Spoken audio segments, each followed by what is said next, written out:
My name is Kersten, and I'm the co-founder and COO of Despair Incorporated. And today I'd like to talk to you about developing a compensation plan. You know, as organizations get larger and more complex, figuring out how you're going to pay your people also tends to become much more complex.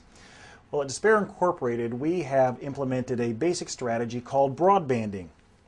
The basic idea is that you divide your employees into categories that are called bands, and you have different pay philosophies for each one of those bands. The first type of employee that we have is very simply the wage earner. And this is, in any organization, the largest group of employees, and the people that often do the bulk of the work, but they're expendable and they're replaceable. The second type of employee that we've identified is we call managers without executive potential. And these people tend to have several skills and they do a lot of work and they understand the organization, but it's clear that there's something about them. They don't have the it factor that enables them to become executives in the organization. The third type of employee that we've identified is the manager with executive potential. Okay, and these are people that, once again, they're very skilled, but we realize there's something about them that they are likely to be good executives. And then the fourth type of employee is the executive. We also have 5 different types of pay that are relevant to our employees. The first one is base pay, and this is a salary or it's an hourly wage. The second is variable pay. And this is very simply a bonus at the end of the year, something that is based on the employee's performance. The third category we have is ownership, and this can be stock in the company, it can be an ESOP program, options, something like that. We've got perks, and this can be something as simple as a company car, or it could be a health club membership, something along those lines. And then finally, extra benefits, and these include things that most people aren't even aware of, things like better health insurance plans for certain employees. So let me go through now and fill in this matrix and show you how each band or each group of employees should be compensated. First, the wage earners. They should have low base pay and low variable pay. And the reason why is this is a large group of people, and so obviously if you pay them too much, it's going to inflate your costs. But perhaps more importantly, if you overpay wage earners, they tend to stay in the organization too long, far beyond the time when they have outlived their usefulness. And so low pay tends to cause those people to move on when they need to move on. Now in terms of ownership, this is obviously non-applicable. Perks, non-applicable, and extra benefits, obviously non-applicable.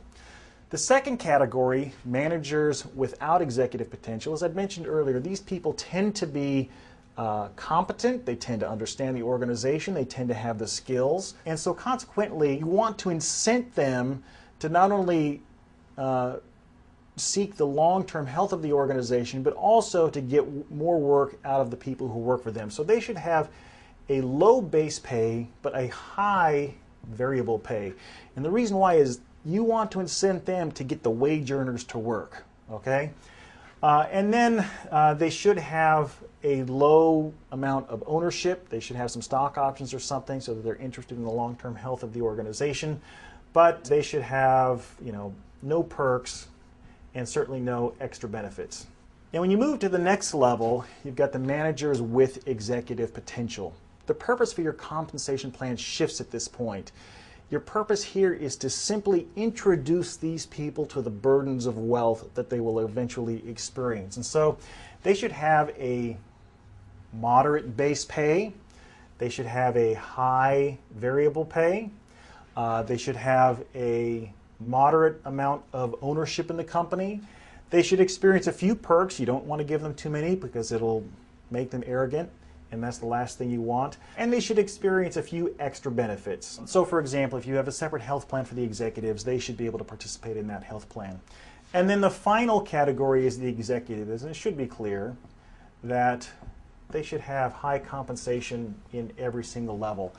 And understand the purpose for the compensation plan for executives is simply to express appreciation for the leadership that they exhibit in the organization. Now, it's also important, I should point out, that compensation for executives should not be tied to the financial performance of the company. And the reason why is it's obvious that companies often experience financial difficulty because their employees make all kinds of mistakes.